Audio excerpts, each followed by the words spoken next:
Empezamos con puntualidad británica a las 8 en punto y bueno, deciros que hoy nos convoca de la Fundación Cultural Cantera a un nuevo acto dentro de su excelso programa de actividades culturales que desarrolla en nuestra ciudad y que son posibles, y en esto me han insistido, son posibles gracias a la colaboración del Ayuntamiento, de la Diputación Provincial de Burgos, también al trabajo que desarrollan silenciosamente los amigos y patronos de la Fundación y, por supuesto, Laura, que mantiene el pulso del día a día de la Fundación. Por lo tanto, gracias a todos ellos y gracias por hacer posible este tipo de eventos.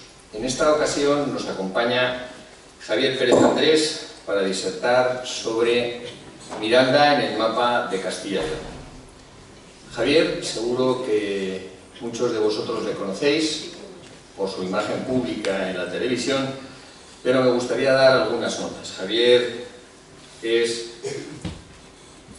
un palentino de raíces, un vallisoletano de adopción y un mirandés de corazón. Yo digo que es un mirandés de corazón porque el suyo se lo robó una mirandesa, Marian Barahona Cordero, con quien, junto a su hijo Argi, han desarrollado una excepcional labor periodística y han dado lugar a un grupo de comunicación referencia en nuestra comunidad.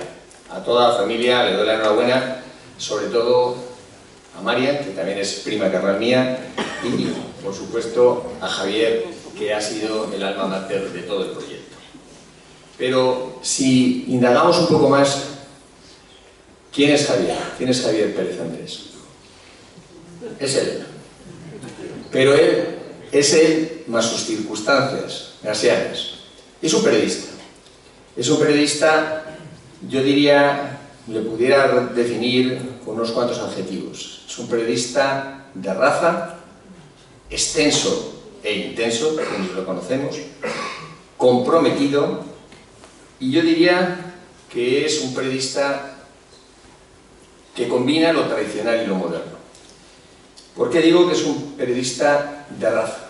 Digo que es un periodista de raza porque hay que llevarlo en la genética, ¿no? Más de 30 y tantos años en los medios de comunicación, pero quien se ve en la dificultad del papel en blanco para escribir un artículo, y él ha hecho prensa escrita, ha hecho radio, ha hecho televisión, y 30 años semana tras semana acudiendo fiel a la cita con sus seguidores, creo que es un trabajo excepcional y que se necesita tener una genética, como digo, de raza para poder hacer esta labor. Pero digo que también es un periodista extenso e intenso. Extenso e intenso porque cuando preparaba una reflexión para hacer su presentación, es sobrecogedor, ha escrito más de 8.000, si no me equivoco, 8.000 artículos en la prensa escrita. Ha hecho cientos, yo diría que llegará al millar de programas de radio. Ha hecho cientos, yo diría que llegará al millar de programas de televisión y además ha producido numerosos audiovisuales sobre los temas que él trata y a los que me referiré. Y sobre todo también es un periodista comprometido, porque se puede ser un periodista de salón, de opinión, no. Yo creo que Javier es un hombre comprometido con su tierra, es un hombre comprometido con la región, con sus valores sociales, culturales, gastronómicos, etnográficos, folclóricos, culturales, y haciendo un trabajo sobre todo de información y de difusión de todos estos valores.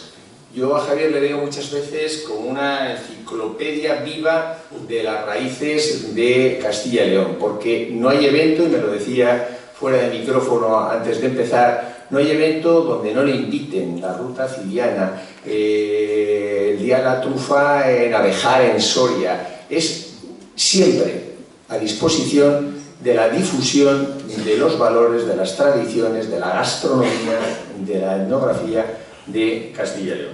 Pero también es un hombre tradicional y moderno. tradicional porque está cultivando y sacando las tradiciones, los valores, eso que se pierde, ¿no? Ese mundo rural que envejece y no se renueva, que no se repuebla, pues él nos está hablando de raíces. Pero también es un hombre total y absolutamente moderno, ¿no? Porque es muy raro cualquier intervención suya que no hable del producto, de la importancia de la marca, cuánto te deben denominaciones como la de Toro o como la de Ribera de Duero, de los mercados, de los productos, y además es un hombre de su tiempo, como acredita, que es el periodista con más seguidores en las redes sociales de Castilla y León. Tendrá más de 100.000 seguidores en las redes sociales.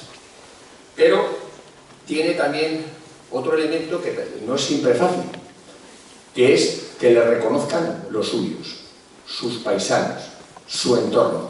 Y esto, Javier, es una de las cosas que tienes que estar muy satisfecho, porque Javier es Premio Nacional de Gastronomía, Premio Nacional de Sumillería, Premio Nacional de Hostelería, el Premio Cosillo, que quizás sea el premio más prestigioso entre los periodistas de Castilla y León, y más de 200 galardones en los que no me voy a detener. En consecuencia, pues yo creo que he presentado a Javier en muy apretada síntesis, porque tendría que decir muchas más cosas. Le dejo en suerte para que diserte con vosotros aquí y ahora, pero también a los que le queráis seguir, no me resisto a informaros que él sigue al pie del cañón y él sigue trabajando. Y quien quiera seguir más allá de este acto, le podrá leer en El Mundo de Castilla y León y en el suplemento de La Posada todas las semanas, le podrá escuchar en el programa El Picaporte los sábados por la mañana en la cadena Es Radio, o le podrá ver en Televisión Castilla y León en el programa El Arcón los sábados también por la tarde. Por cierto, programa El Arcón, que es el programa decano de la televisión de Castilla y León. Todo esto es Javier. Javier, te dejo en suerte. Javier, muchas gracias por estar aquí. Y Javier, tienes la palabra. Muy bien, muchas gracias, Alberto.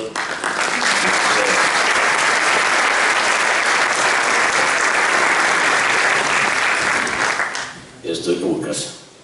El único problema es que no puedo subir a la picota porque llueve. Pero por lo demás, estoy como en casa porque vosotros, los mirandeses y los que estamos fuera, los mirandillas, de alguna manera me habéis acompañado siempre por aquello del corazón de una mirandesa, y que mi hijo y mi nieto tengan la ascendencia ferroviaria. Por cierto, traigo la corbata de la Renfe de antaño. Gracias por tus palabras, Alberto, y gracias a la Fundación Francisco Frontera por invitarme a participar en este acto, tal vez con un titular excesivamente potente. Pero bueno, me va a dar más cancha y me va a permitir desarrollar algo más lo que pienso de este territorio, de este inmenso territorio que es la Comunidad de Castilla y León. Ahora tengo la barba blanca, pero cuando tenía la barba negra comenzaba a recorrer el territorio de esta impresionante comunidad. Joven, es cuarentona, tenemos un estatuto de hace pocas décadas, pero milenaria y vieja y cansada de hacer historia de España, de Europa y del mundo. Y me enfrentaba con la barba negra y con un R5 que de vez en cuando se paraba porque la junta de cuidado de los manquitos, ¿os acordáis? Eran los tiempos. Bueno, y me empecé a recorrer esta región. Y poco a poco me fui dando cuenta que estaba deshilachada, no había mucha conexión. Porque con el tiempo me di cuenta que esta comunidad cuarentona, que forma parte del reino del Estado español, era tremenda. Sí, siempre hemos dicho esos titulares, somos la comunidad, la región más grande de Europa. No, hay alguna más. Pero es igual. Lo cierto es que somos una región inmensa. Y además un verdadero arcano. Pocos territorios, yo creo que ninguno, en este país pueden atesorar lo que pasa y ha pasado y sigue pasando entre Navacerrada, Guadarrama, Urbión, los picos de Europa, la Sierra de la Culebra, el macizo de Gredo, la montaña oriental, una cadena de montañas que circundan la meseta y Valladolid, que es la única provincia llana, el resto son montañas. Claro, que esto tiene su... Si tenemos en cuenta que en todas esas montañas que circundan la comunidad de 9 provincias, El Bierzo, y 60 comarcas con una identidad propia, lo de las 60 comarcas siempre lo digo por ver si algún geógrafo se cabrea o algún técnico o funcionario de ordenación del territorio me llama la atención, porque me gustaría debatir sobre ello, por la importancia que tienen las comarcas.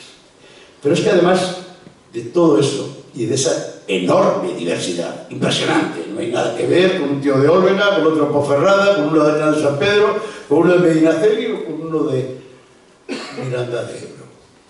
Además de todo esto, ese impresionante arcano geográfico, están las lindes. Las lindes en las que convivimos.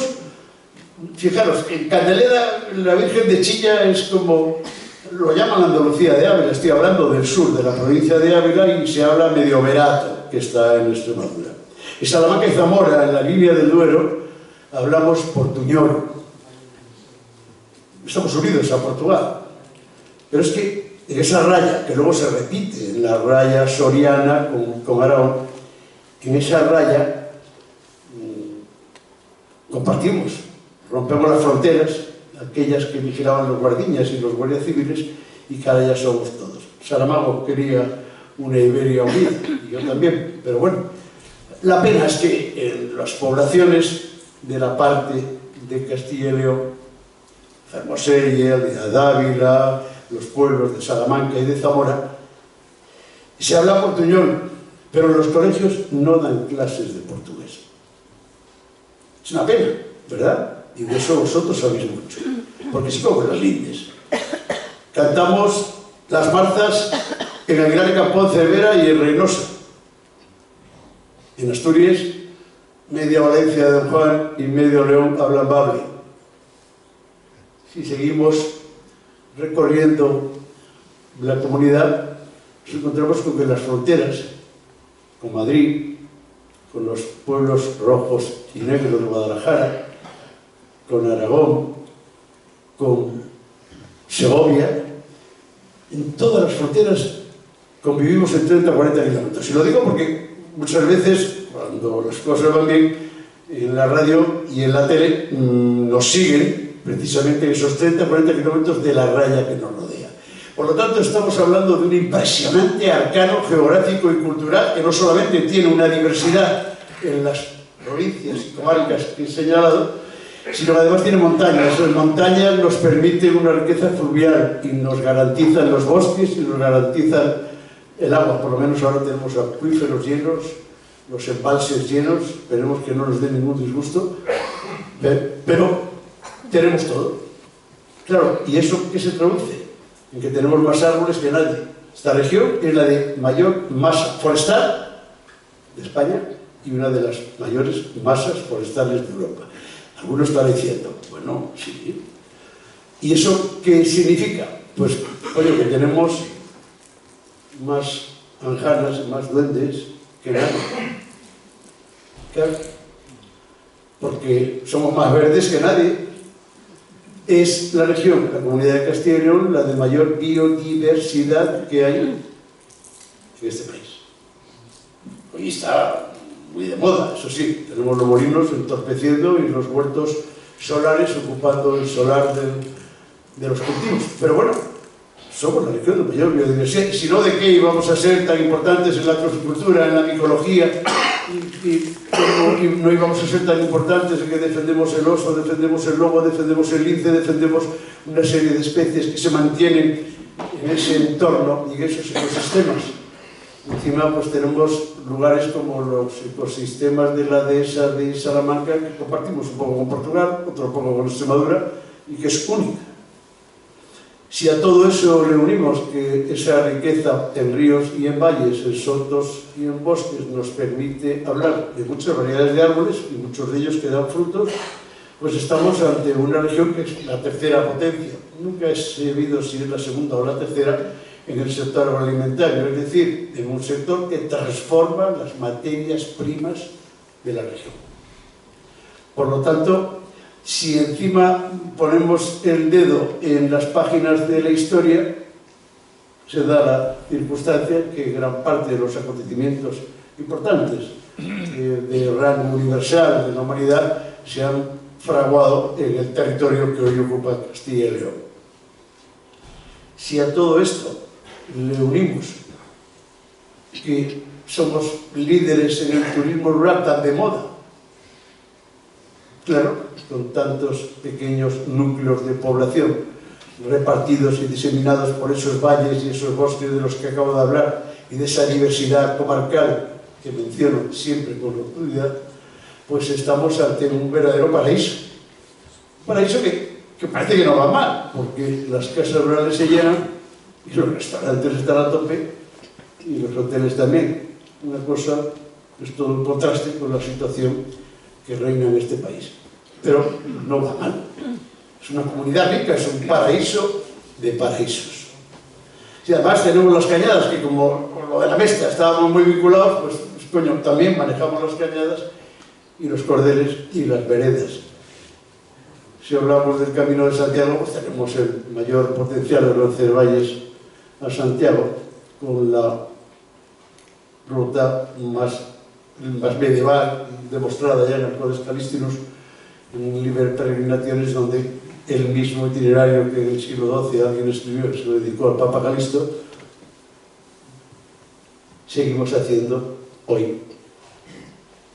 Y además no se lo inventó Fraga, ni se lo inventó el Vaticano, ni la OTAN, ni la UNESCO, ¿no?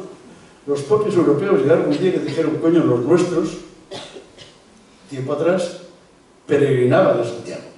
Y también a Roma, y también a más sitios. Y empezaron a peregrinar. Y aquí estábamos para recibir a los que venían y seguir aquella flecha amarilla que el cura del Cebreiro un día pintó con unas latas de pintura amarilla que le había regalado una de Obras Públicas y que se han hecho tan populares.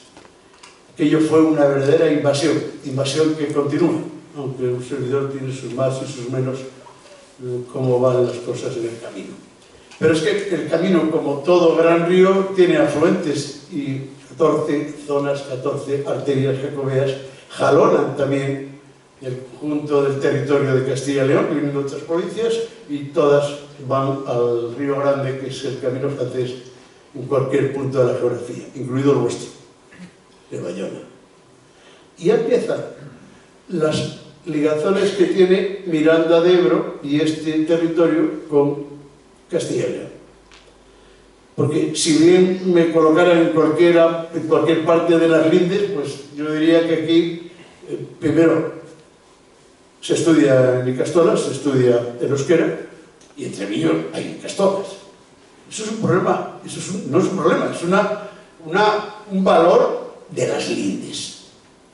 Lo mismo que en Ágreda, Medinaceli o Monteagudo, la Ricarías, en Soria se habla maño, y en la montaña de Palencia son cantarines también, como aquí, también sois cantarines al hablar, pues todo eso enriquece. Y participamos de ello, porque aquí nos hemos casado con los de las lindes, y todos tenemos una abuela o un abuelo en la linde. En la zona de Madrid, en la zona de Extremadura, lo tenemos en Portugal, lo tenemos en Asturias, lo tenemos en Galicia, lo tenemos... Y eso enriquece. Y está dentro de la comunidad de Castilla y León. Ese arcán enorme, gigantesco, del que tantas veces hablo, y que no acaban de enterarse quienes manejan el timón de esta impresionante nave. Dependiendo del color que tenga de Extremadura, tenemos o no relación con el Camino de Santiago de la Vía de la Plata, con la Mesta, con la Dehesa o con las actividades culturales. Y así nos luce el pelo, que seguimos cerrando unas fronteras que no existen y dejando de absorber unas culturas, las que compartimos. Compartimos danzas de paloteo, compartimos bailes, compartimos, lo he dicho antes, lo de las marzas, compartimos jotas, compartimos una gran parte de la tradición. Y este es el marco donde me he movido durante todos estos años, convirtiendo esas disciplinas del oficio en la crónica viajera, que ha sido fundamental, el recorrer miles y miles de kilómetros por esta región, me ha permitido tener un sentido cronológico como periodista. No soy ni científico, ni técnico, ni historiador, ni nada que se lo parezca, pero sí que he sido alguien que ha observado muy de cerca y ha conocido de primera mano territorios, personajes, historias, hechos y lugares. Y eso me hace salir muchas veces. He hecho el camino de Bayona, ahí le tenéis. Por Miranda pasó el camino de Santiago. He visto flechas e indicaciones, he visto el albergue de peregrinos. Recuerdo a uno de los fundadores, no me gustaría que se me olvidara el nombre, porque además lo conocí, Andrés Terrazas, que es como se llama el albergue. Desde Miranda de Ebro podemos ir sin ninguna dificultad al Camino de Santiago, haciendo el Camino de Santiago con nuestro bordón, nuestra mochila, nuestra vieira o nuestra concha al pecho, y además os advierto que es una de las experiencias más extraordinarias que yo, y ahora que ya no hay mili, que no hay colegios y que apenas hay concentraciones de gente salvo los grandes conciertos, pues no nos venía mal. ¿Cuántas veces hemos dicho eso de yo saldría, pegaría un portazo, me pondría a andar y no paraba? Bueno, pues mira, ahí lo tienes. Vete a Santiago de Compostela, que cada 25 kilómetros tienes un sitio donde poder dormir, no te van a cobrar mucho, y si son albergues de los de siempre, los buenos, los de raíces, incluso te van a invitar a tomar café y a dormir, y vete hasta Santiago. Cuando llegues allí, pues serás, no sé si otro o no, si encontrarás los huesos de Santiago o no, si encontrarás a Dios o no, si serás más espiritual o no, pero os puedo garantizar que se ha enriquecido en la vida de quien hace el camino, y andando. Lo puedes hacer en bicicleta, en caballo, todo eso está muy bien para los que tienen prisa, pero si puedes permitirte el lujo en tu vida de hacer el camino, o uno de los caminos, porque el camino comienza en el lugar donde empieza. Por lo tanto, ya tenemos algo que nos une a los mirandeses con los mirandillas del exterior y con la comunidad de Castilla y León. Pero claro, teniendo en cuenta que un servidor es muy conocido por el asunto relacionado con el mundo del vino, que claro, cuando hablamos de vinos en Castilla y León decimos, ¿cuáles son las denominaciones de origen? Pues hay 14 denominaciones de origen. ¿Y en Burgos cuántas hay? Pues la Ribera del Duero, Ribera de la Garraza y la denominación de origen Rioja. Tenemos una bodega, el Ternero, donde se elaboran vinos Conde o Rioja, y es nuestra. Es una Rusia, un lo de Treviño, como esas islas en la geografía, y que nos viene de maravilla, porque eso enriquece. Otra cosa es que en los restaurantes lo tengamos. Y por cierto, hablando de vinos, yo conocí cuando Coldo y los suyos empezaron a poner en valor las viñas del monasterio del Espino. Madre mía. Hice la última entrevista de Miguel Nanclares, el Chamorro, el último chacolinero. Han pasado los años, te he ido a la Barba Negra. Y aquello me pareció alucinante. El chacolín con CH, como decía mi amigo, el escritor Pablo Arribas Briones, cuando hablaba de vino heroico en la vieja Castilla, y se empeñó en defender que el chacolín nace en las montañas de Burgos. Ya, el problema es que ese grupo, esos 5 románticos mirandeses, sacaron adelante el término de Miranda. Otra cosa es que los mirandeses lo utilicemos. Sí, ya sé, cuando llega la Semana Santa, esto como locos con un zurracapote que lo podemos mandar en botellas y con etiqueta, y a todos nos hace una ilusión de Padre mío, Señor mío. No hay problema, está de maravilla, imaginaros. Beber el zurracapote fuera de casa y con una etiqueta de una bodega que elabora aquí, en Miranda de Ebro. La pena es que no ha sido secundado, o al menos en los últimos tiempos no tengo datos suficientes para poder corroborarlo. No ha habido nadie más que haya plantado más viñas, no ha habido otra iniciativa que haya plantado viñas. Hombre, no vamos a convertir esto en la Ribera del Duero, ni vamos a convertirlo en la Rioja, ni en la Borgoña, no. Pero hombre, el mundo del vino forma parte de nuestra cultura. Yo estoy lleno de anécdotas de Miranda de Ebro, de la familia de mi nieto y de mi hijo y de mi mujer, donde el vino formaba parte de los trasiegos en la zona. El vino es una parte de la cultura y es bueno que no desaparezca, aunque se elabore en forma tradicional y artesana para consumo propio, como se decía antes. Fijaros el día que que no tengamos un vino o una bebida que sepamos de dónde viene. Va a llegar un día que vamos a beber de todo, menos algo que hemos visto fermentar porque nos sabe a algo con lo que nos hemos identificado desde pequeños. No entiendo por qué en Miranda de Ebro no hay más iniciativas en ese sentido. Sí, ya sé que los restaurantes, en un ardor patriótico, suelen tener los vinos de término de Miranda, toda la variedad de vinos, que además cada vez lo hacen muy bien, cada vez mejor. Claro, no vamos a recetar los chapolineros porque ya no. Yo cuando llegué ya era el último que quedaba. Y he preguntado, hoy me han dicho que creo que Miguel vive. Chamorro. Fijaros, lo del chapolí, lo del vino, lo de Miranda de Ebro, lo de una bodega que tenemos, más la de la bodega de Rioja, demuestra que estamos en el mapa. En el mismo mapa, en el norte de Burgos, en el Valle de Mena, ahí Enrique y el pobre René siguen luchando con las normativas para defender su Ondarroa y Belcha y sus vinos de emparrada en el Valle de Mena.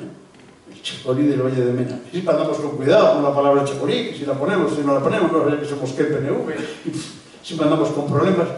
Pero lo cierto es que no podemos renunciar a algo que forma parte de la historia de la viticultura en la península ibérica, es en esas zonas, gracias a los monasterios donde se recuperan bosques y se plantan viñas, posiblemente mucho antes que en otras zonas del hoy famoso Río Duero.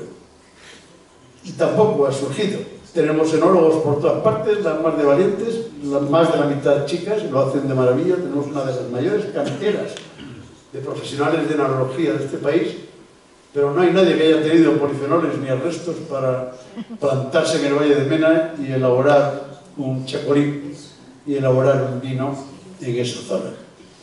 Por lo tanto, fijaros en las cosas que nos unen. El Camino de Santiago, que llamamos Camino de Bayona porque viene de Bayona, pasa por Irún, por Vitoria, viene de Álava, entra en Miranda de Ebro y se dirige en busca del camino francés.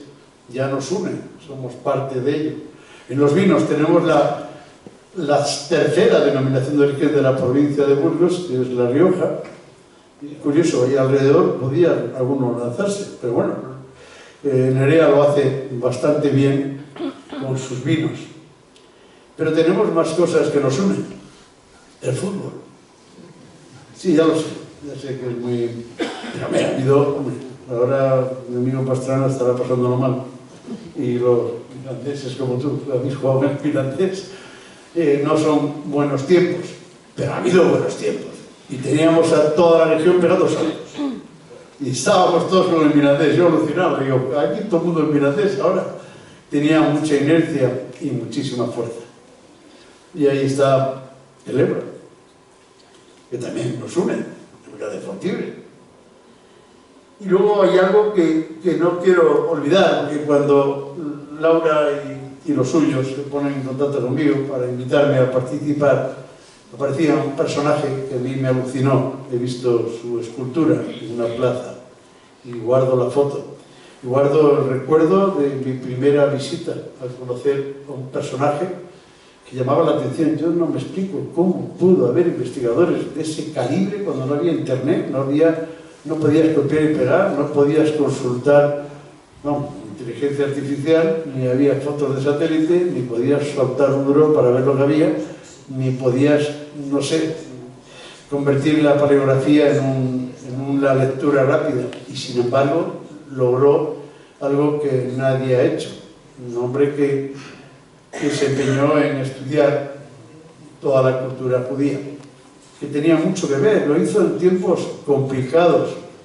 Hay una Segunda Guerra Mundial por el medio, hay una guerra civil y hay unas relaciones con Israel que no existían, que existen y que ahora son muy conflictivas.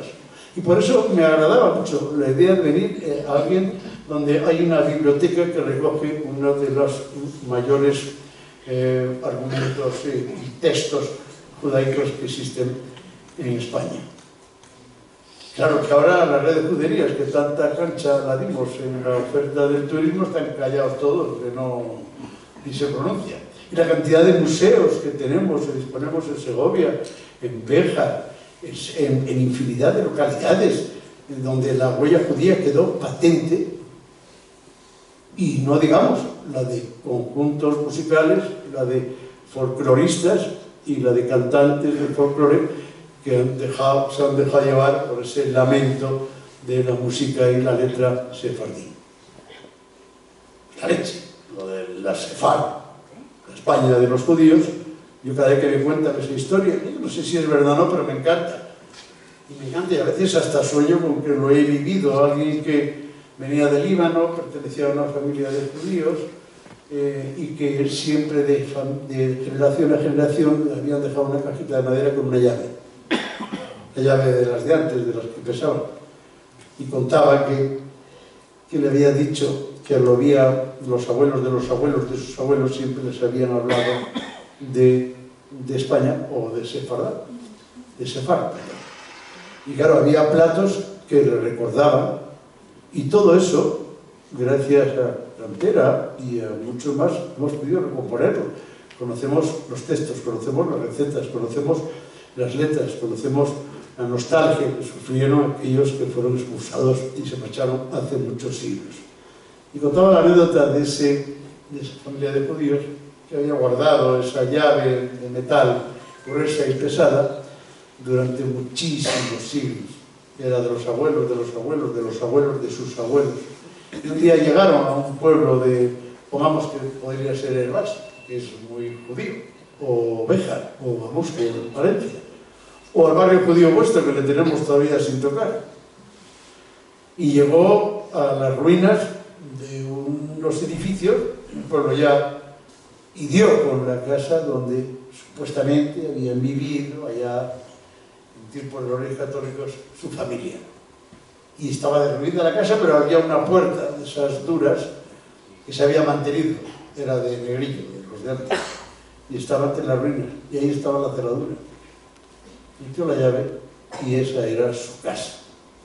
Es muy bonito, puede parecer un cuento, pero es muy importante que alguien como el que encabeza la fundación que me ha invitado hoy en Miranda de Ebro se preocupara en que la memoria judía no desapareciera.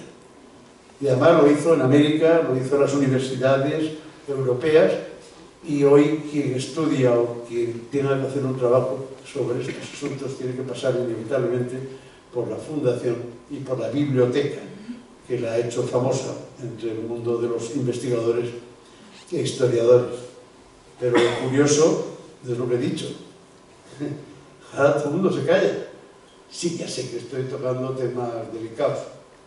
Bueno, vamos a tocar, cambiamos el tema y hablamos de trenes.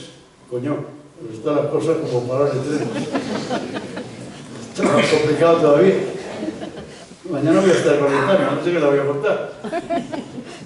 Si no fuera porque Julio Inicio abrió un museo con mucho tiempo, ganas, valor y con un conocimiento de la cultura ferroviaria del padre presidente mío, desde el vapor hasta nuestros días, y tengamos en esa casa el sonido de las máquinas, de las viejas máquinas de vapor, el nombre de los viejos maquinistas, el nombre de la primera mujer que dirigió y que fue maquinista en una máquina de vapor, y nos cuenta lo que fuimos. Yo siempre echaba en falta, por eso cuando conocí el proyecto de Julio, me encantó. Creo que salió en la radio, en la tele, en el periódico, me volví loco, porque yo siempre había oído hablar de Miranda de muchas cosas, de la Casa del Coño, me había oído hablar de muchas historias, pero siempre había oído hablar de los ferroviarios.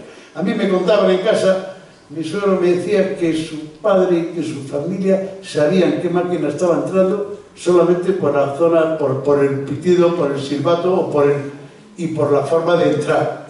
Y conocían la máquina, esa era la 1542 y viene Tuñón al frente. Y bien, era lo ferroviario, lo hemos vivido, lo habéis vivido. Ya, ¿y a dónde voy a parar? Claro, que antes iban las cosas más despacio, la fonda de la estación, El tren era un acontecimiento de 1800 y pico, que comienza la historia de los trenes en Miranda hasta nuestros días. Pues hace 4 días íbamos todos en tren. Y la estación era el punto de salida para la mili, el punto de llegada para la Navidad, o el punto de salida para buscar trabajo. o también para ir a la vendimia a Francia, o para emigrar a un país de Centro Europa a buscar lumbre. El tren era nuestra vida, y le cantamos muchas canciones y pasamos muchas historias en él. Pero claro, ¿cómo se lo contamos a nuestros nietos? Por cierto, ¿qué sabe? No sabemos qué va a pasar. Si ahora ya no van tan deprisa y van más despacio, igual es que hay que volver otra vez. No lo sé, no lo creo.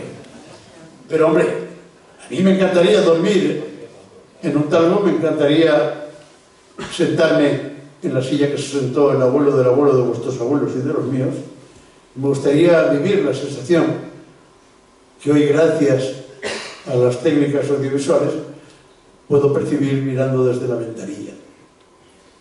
Muchos de esos caminos de hierro hoy están llenos de zahorra, ya no hay vías, ya no hay tráfico, pero por lo menos se va en bicicleta, le llaman vías verdes. Los caminos de hierro.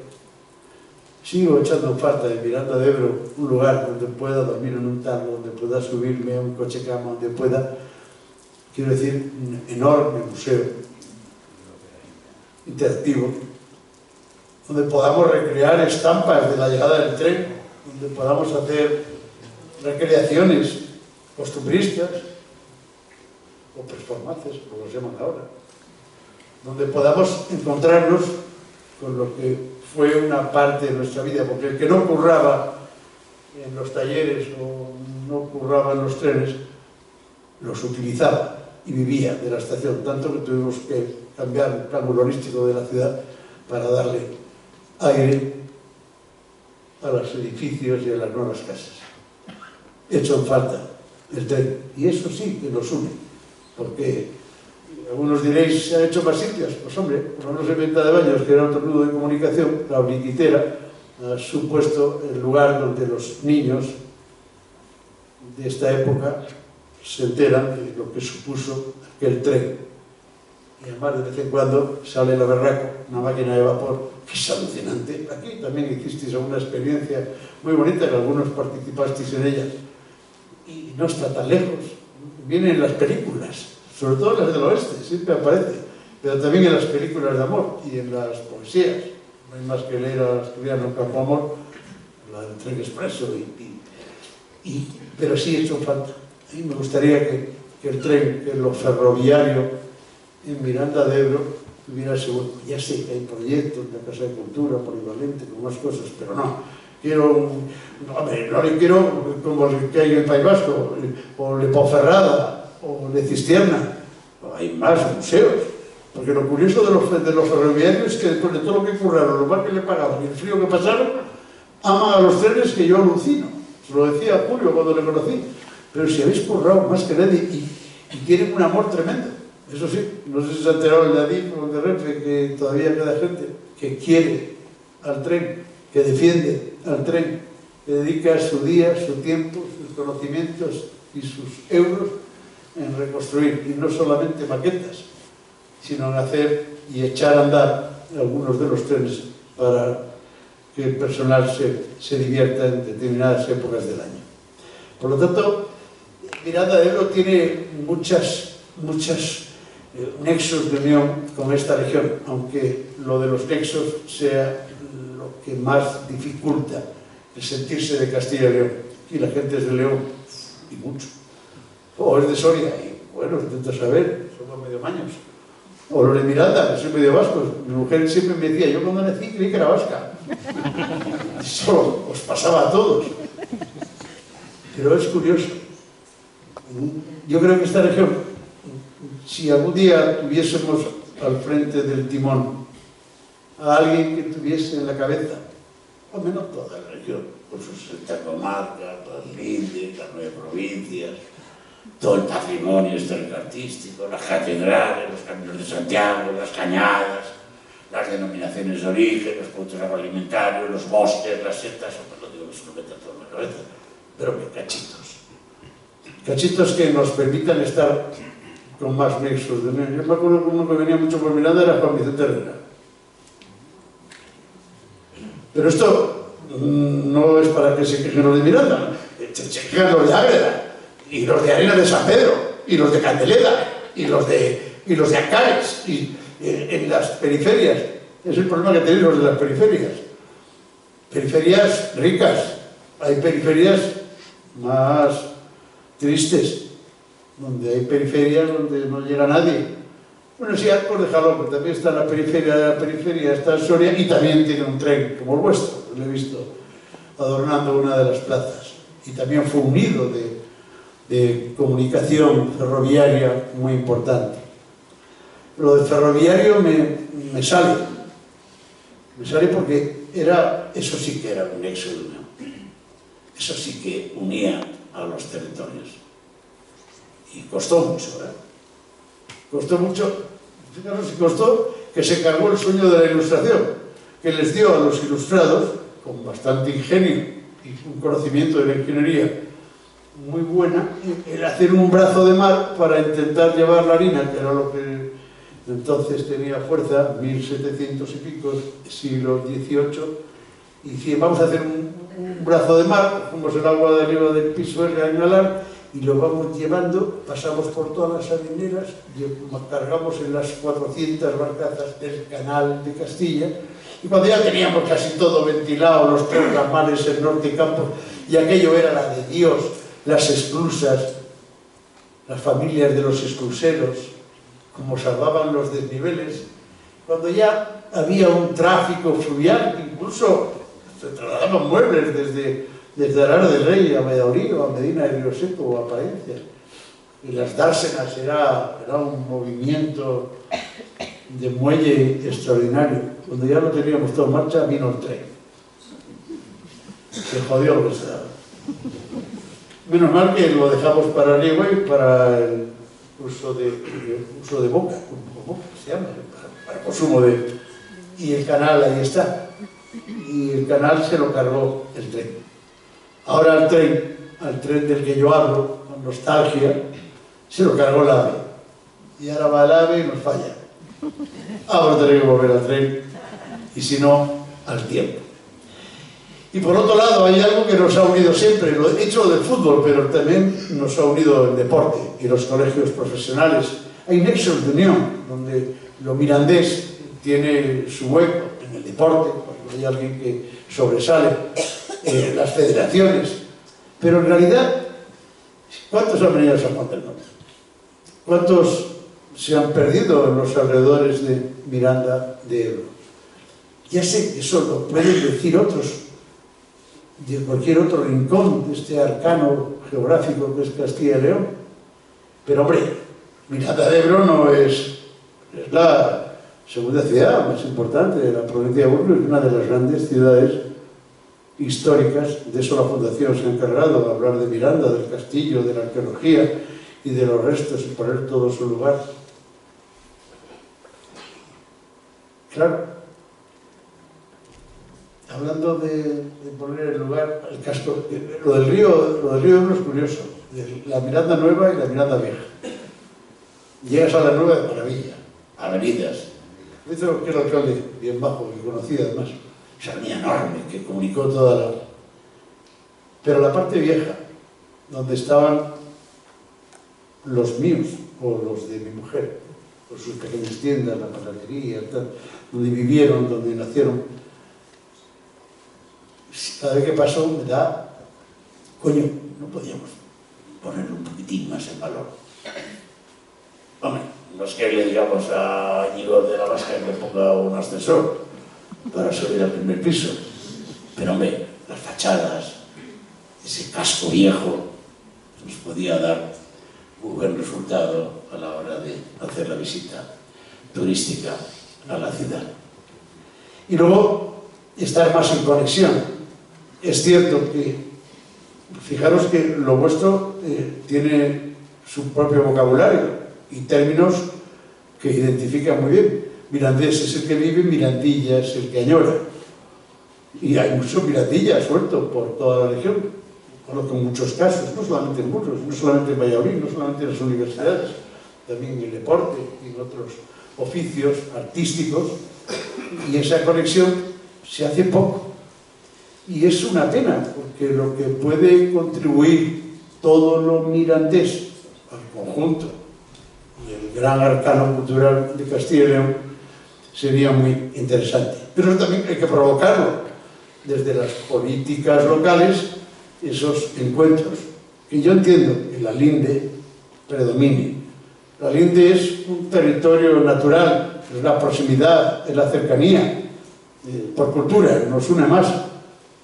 Pero lo que decía al principio, es una pena que una región, en este arcano desbordante, donde no he querido apuntar ni acentuar mucho más lo que nos identifica en la comunidad de Castilla y León, que nos quedaríamos sorprendidos si conociéramos el liderazgo en tantas varillas del abanico social, económico, cultural, histórico, monumental, arqueológico, antropológico que tiene la comunidad de Castilla y León.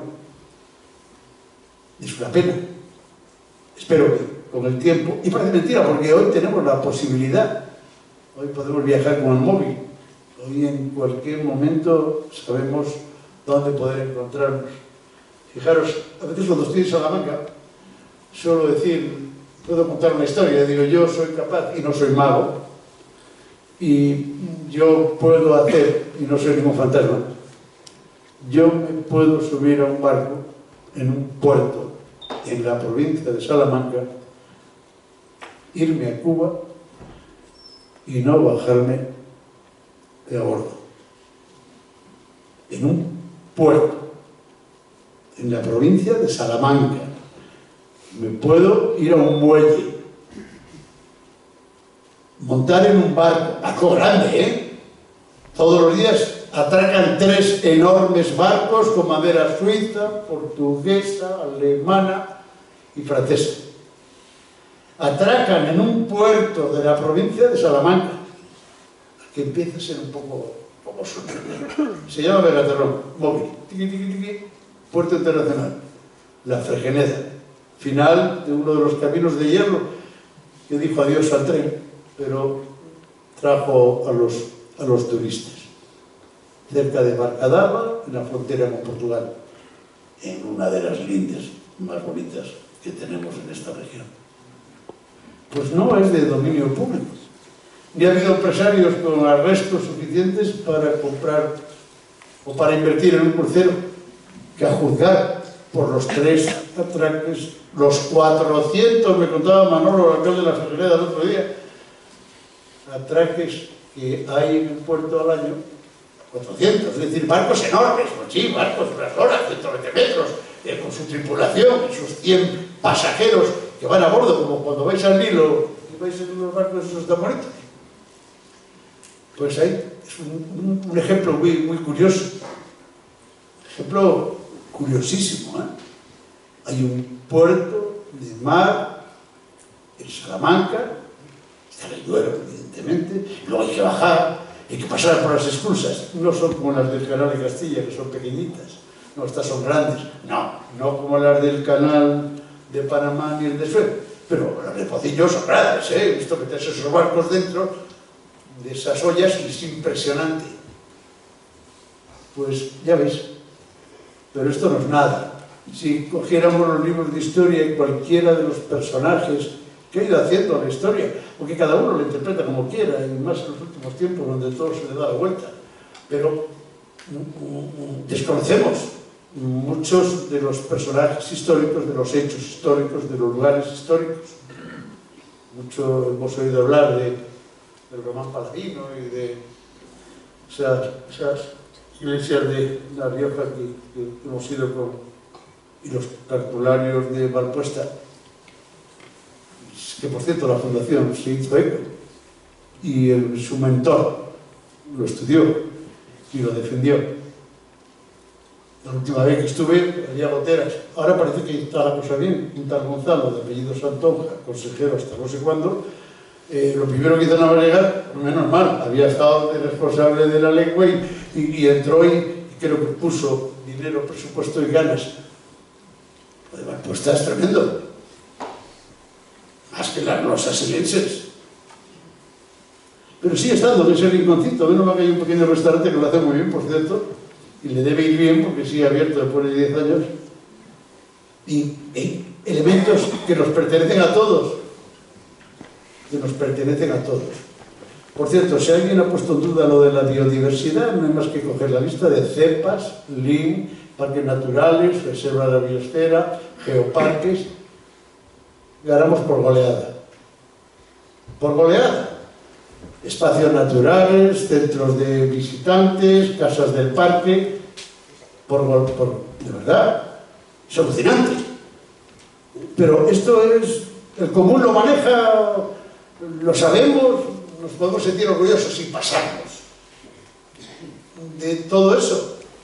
Si el problema es que nadie lo traduce, nadie nos lo cuenta con tranquilidad. Porque la de viajes, no sé, los encares, impresionante. Sí, así que las médulas siempre caen. Porque caen. Y tienen patrimonio de la humanidad. Y Numancia no. Curioso. Ahora la UNESCO se ha vuelto loca y está con el patrimonio inmaterial, pero vamos, y todo es... Ahora llegan los carnavales en Burgos. ¿Sabéis cuántas mascaradas tenemos en Burgos más allá de Becerreyes, de Acinas o del Castillo de Murcia, Colacho? Más de 20. Claro que están en manos de la sociedad civil, del común, que un día deciden, coño, si estos lo están haciendo, y preguntaron a los mayores, vamos a preguntar rápido a los mayores antes de que se nos vayan y que nos cuenten cómo celebraban el carnaval, cómo era el personaje, de qué se vestían, si llevaban cencerros o no, si tiraban harina o paja, si tenían cuernos, si tenían rabo, o si tenían máscaras que aterrorizaban a los niños en la época de carnaval. Los antropólogos se están volviendo locos para explicar cómo es posible que algo tan lejano, que se pierde, no en la noche de los tiempos, que está mal dicho, siempre me riñen por ello, pero que están ahí, el fenómeno de las mascaradas. Ahora salían las de Navarra, o las de Cantabria, algunas de Castilla y León, como los zanjarrones y los carochos que empezaron hace 15 o 20 años en el noroeste, que, por cierto, don Julio Caro Baroja, qué pena, que no le diera por entrar un poco más allí, se quedó en Vidasoa, se quedó en Navarra, se quedó y no entró más, porque si no, posiblemente hubiésemos recuperado más. Y además es curioso lo de las mascaradas, Becerreyes, Acinas, puedo contar alguna más. Y están ya, dentro de unos días, lo podéis ver, lo podéis contemplar, no me estoy inventando nada. Otro nexo de mascaradas en León, se han recuperado 20 y tantas, en Ávila, cerca de 15, en Zamora, enorme. Y lo de la... Es como si los monstruos vinieran del pasado para alegrarnos la vida en tiempo de carnaval, para alegrar o para defender la fertilidad o la cosecha o el fin de la cosecha o el solsticio o decir adiós al invierno o recibir a la primavera, me da igual. Pero lo cierto es que el personal, los chiquitos, los jóvenes y los mayores se disfrazan y no de arlequines. Eso está muy bien. Nada en contra de la murga, de la copla, del arlequín y del disfraz. Me parece genial. Yo hablo de otro tipo de carnaval. Otro que se hunde en las raíces más profundas de una cultura, que son las mascaradas de invierno, y que son muchos los antropólogos que las estudian. Por cierto, empezaron los portugueses y gracias a ellos se ha extendido como una mancha de aceite por toda la geografía de Castilla y León. Otra cosa más que nos une. ¿Quién sabe? Si alguien se pone, igual le dejará ahora un trabajo por medio. Yo estoy seguro que en alguna población no muy lejana de Miranda de Ebro hubo un tiempo en que el carnaval no era arlequín, ni colorín, ni copla, ni murga. Igual era otra cosa. Y había otro atuendo, otra indumentaria, y había otra coreografía, y incluso tan extraordinaria y espeluznante como son las mascaradas. No hay más que menciono las vuestras, las más próximas, Becerreyes. Son 14 tíos que, junto a lo del canto del gallo, salto del gallo, han logrado hacerse un hueco entre las mascaradas. Y así podríamos ir enumerando. Algunos estarán diciendo, pero este no es el de la comunidad de los restaurantes, pero este no es famoso, no le han dado el Premio Nacional de Gastronomía y de Hostelería, me parece que no se pronuncia. ¿Me pronuncio o no me pronuncio? No me voy a meter con las guías porque tenemos a Alejandro y a Alberto, que aparte que les conozco desde que se parieron en el mundo de la cocina, que cuando les daban los primeros premios de campeones de cocina yo estaba al lado de ellos, que cuando les dieron las estrellas yo estaba al lado de ellos, pero luego claro, no me podía meter con la guía Michelin, porque ¿cómo me voy a meter con la guía Michelin si tengo de los míos que les acaban de dar? Entonces dejaba pasar una temporada y le recordaba a los chicos de los neumáticos, de la guía roja, encarnada, los franchutes, que hombre, que vivir de la rueda, que la rueda no solamente va para autovías, que la rueda no solamente van coches de ricos, que tenemos muchas poblaciones del medio rural con bastantes problemas porque cierran los pequeños restaurantes. Adiós a las fondas, adiós a las casas de comidas, incluso al bar. Y es terrorífico lo que está pasando. Para mí lo de la despoblación, por no utilizar los términos que todos esperáis, es inevitable. En 10 años todos estamos.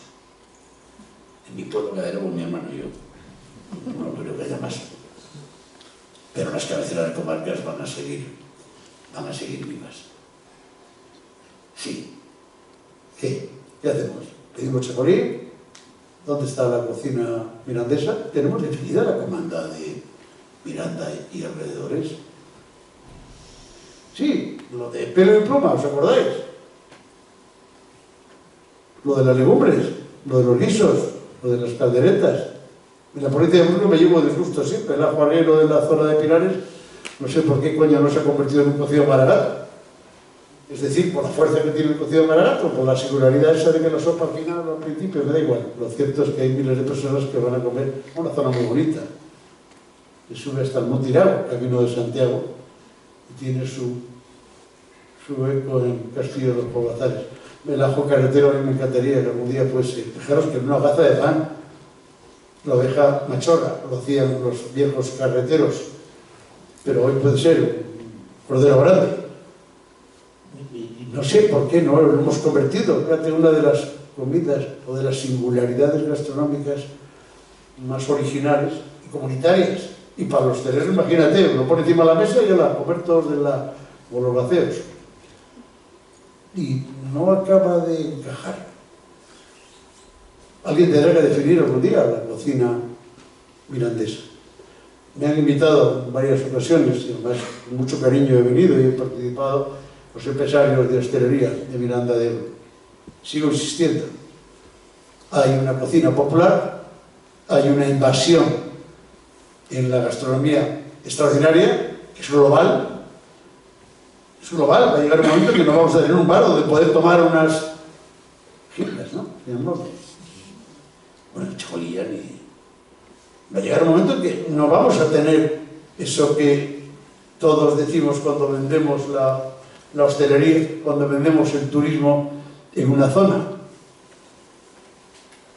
Algún día tendremos que ordenar la cocina tradicional, la cocina moderna, la cocina creativa, la cocina de vanguardia, la cocina de autor, la de términos que se han inventado estos de las cocinas. Con lo que nos costó sacarles de la cocina al comedor, y ahora no hay forma de meterles en la cocina, están en el comedor todos los días y haciéndose fotos en los concursos.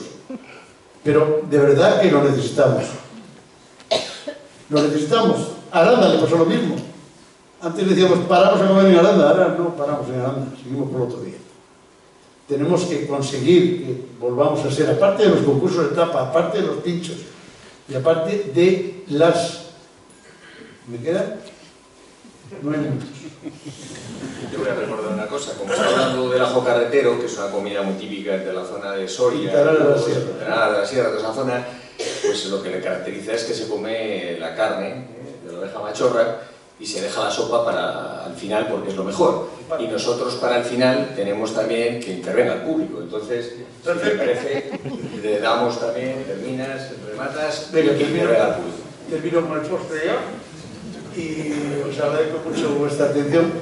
He hecho uso de la intensidad con la que me ha presentado mi primo Alberto y he querido dejar en el aire la cantidad de aristas que tiene esta comunidad cuarentona, pero muy vieja, y esta comunidad tan grande que permite hablar de un verdadero paraíso de paraísos entre los que están los montes hogareños. Muchas gracias, Javier.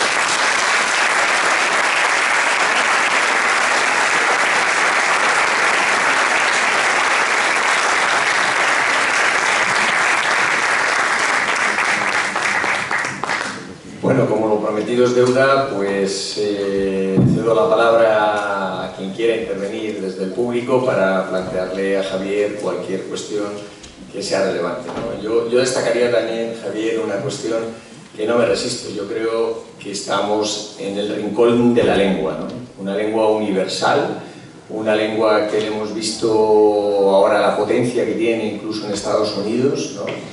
Y estamos en la línea, porque desde los cartularios de Valpuesta, San Millán de la Cogolla, estamos en la zona que dio origen a un elemento de comunicación universal y que nos une al mundo como es la lengua, ¿no? Y estamos ahí porque es una zona que no entiende, ni la lengua ni otras razones no entienden de fronteras, nada ocurre como si fuera el corte de una manzana limpio. Todo está lleno de zonas de influencia y creo que la lengua, desde San Millán hasta los cartularios de Valpuesta, es un ejemplo de que estamos en el corazón de algo universal como es la lengua castellana. Dicho esto... ¿Cómo se llama el monasterio de Taranco? ¿Cómo se llama el monasterio que está ahí en las Merindades? Que por cierto, las Merindades es un nombre que hoy conocemos todos, pero se lo inventaron los grupos de población local. Desde entonces sabemos que las Merindades están al norte de Burgos. Sí, con un nombre de origen nos llevaría la historia al derecho, pero bueno, cedemos la palabra al público para que hagáis las cuestiones que queráis a Javier. Gracias.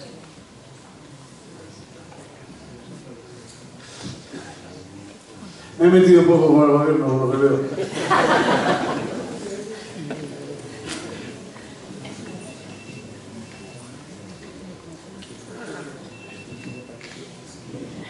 ¿Alguna cuestión? A ver,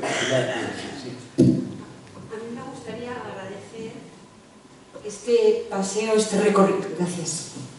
Me encantaría agradecer, bueno, quiero agradecer este recorrido turístico que nos has hecho, Javier, por Miranda, por la geografía castellano-leonesa y cómo has puesto en valor muchos detalles que tenemos en Miranda y efectivamente de los que nos tenemos que sentir orgullosos. Mucho. Lo que has mencionado y tantas otras cosas que se te quedan, como las cercanías de Miranda, la reconstrucción de molinos, de casas indianas, casas antiguas y que se han restaurado también otras como casas de cultura, donde se hacen exposiciones, en pequeños pueblos y que tienen tradiciones de, pues, procesiones, cosas que debemos de valorar, efectivamente. Muchas gracias. Y también tengo aquí a mi lado a José Luis Solana, que acaba de cumplir 96 años, así que felicidades para ti, José Luis. felicidades. De parte de todos. Sí, Felicidades, antes de José ayer. Luis. Le cantamos cumpleaños feliz. Venga, adelante. Ah, y en Sobrón creo que hay un barco, ¿no? Sí, ¿no? Que viene. ¿Para cuándo me duele en enero? No sé, Piraguas, el club de piragüismo, no sé. Para poder pasear, ahora está bien, ¿eh? Está lleno. Bueno, no se desborde mucho, cada vez que se desborda la prepara, pero ¿por qué no? Es el río, nuestro río, que da nombre a la ciudad. Bueno, vamos a empezar, ¿no? Ha sido un placer. Hoy me he limitado al titular de mi intervención, Miranda de Ebro en Castilla y León, y he querido acercaros a Castilla y León desde Miranda, pero os prometo que cuando esté en cualquier punto fuera de Miranda, siempre intento acercar Miranda al resto, y es una cabecera que nunca olvido en ese reparto que hago siempre de la geografía de esta región, que es un verdadero arcano cultural, histórico, ambiental, monumental, antropológico, etcétera, etcétera, como he dejado caer y que podríamos demostrar con tiempo en otra ocasión. Muchas gracias, Javier.